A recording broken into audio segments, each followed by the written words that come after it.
Anders Fjordback charging away from pole position down towards turn 1, chased hard by Michael Vergers, who was on his toes. On the outside line, Luca Piri, and they managed to wriggle their way out of the first corner, all of them running wide in that big braking zone. And straight away, Vergers on the attack, getting himself up past Bert Langevin. He briefly attacked for the race lead, and both Vergers and Fjordback ran out wide. Langevin also briefly made his move. Peter Cox was with them as well.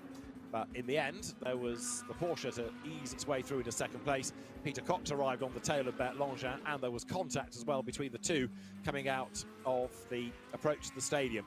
And for that, Peter Cox was given a drive-through penalty. There was also a little bit of damage on the Audi, but it was in strife anyway. And then Jordan Witt was hard at work in the Lamborghini, trying to get him up the order. He copped a 5-second penalty for track limit abuse, as Oliver Freimuth, having had an AM win early on in the day, lost it coming out of turn 2.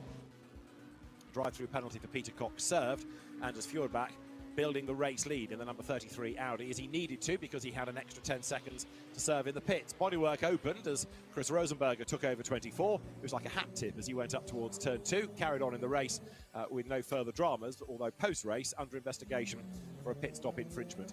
Driver changes, Vergers to Rustiker, Fjordback to Mark Patterson, who rejoined in the lead and built that lead, as Aurelius Rustiker then copped a 5-second penalty for exceeding track limits. So also did David Fairbrother and Jordan Witt's Lamborghini, and that meant that Stefan Rattel, third on the road, hunting down Rustiker, would take second place on the corrected times, and it also meant that unchallenged up front was the high-class racing Audi.